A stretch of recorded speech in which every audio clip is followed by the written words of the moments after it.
Before we talk about death, we need to talk about what we think is unbeatable, because every generation crowns something as final. Something untouchable. Something that says, nothing gets past me. But history disagrees. Metal says, I am strong. Steel doors. Iron bars. Weapons forged to end arguments. Metal believes resistance is enough. But metal forgets something. Metal bows to fire. Heat doesn't fight metal. It doesn't shout. It doesn't beg. It just stays. And slowly, what was rigid becomes pliable. Strength without humility always melts. Glass says, look at me. Clear, polished, untouched. It lets the light through and calls that strength. But glass lives on borrowed stability. One strike, one unseen weakness, one moment of pressure, and it becomes 1,000 pieces of what it used to be. What looks flawless often breaks first. Fire says, I consume. Forests fall. Cities crumble. Everything ends in ash. Fire believes destruction equals power. But fire is defeated by water, not louder, not angrier, just persistent, relentless. Some power doesn't announce itself. It simply outlasts. The mountain says, I have always been here. Empires rose beneath it. Generations passed around it. Storms broke against it. The mountain laughs at urgency. But the mountain forgets time, drop by drop, wind by wind, season by season. Erosion does not rush, and yet the mountain always loses. Consistency humbles what sighs. Tawin says you cannot catch me. It moves unseen, uncontrolled, unpredictable. The wind sounds like freedom, but wind without direction is just chaos. A sail changes everything. A rudder gives purpose.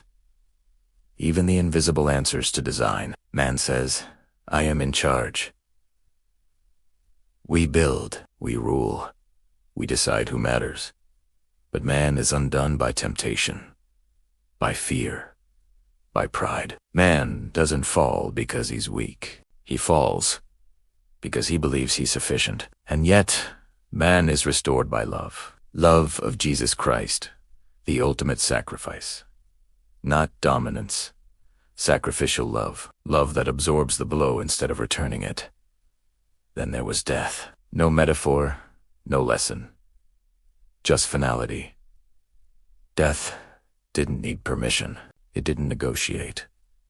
It simply arrived. Prophets fell to it. Kings bowed to it. Families shattered beneath it. Death said, I am inevitable. And for a while, it was right. A body was wrapped. A stone was rolled. A guard was posted. Hope was buried with flesh. The disciples hid. The women wept. Heaven was silent. And death smiled. Because death had always won this way. But death made one mistake. It thought obedience was weakness. It thought surrender was defeat. Jesus didn't avoid death. He entered it. He stepped into the place where screams echo, where chains rattle, where names are forgotten. Not as a victim, but as a king. Metal lost its grip. Glass lost its illusion. Fire lost its claim. Mountains lost their permanence. Wind lost its chaos. Man lost his condemnation. And death lost its authority. The stone didn't move to let Jesus out. It moved to show that death had already lost. Graves opened. Fear broke. The impossible collapsed. Jesus stood where death once ruled, holding the keys.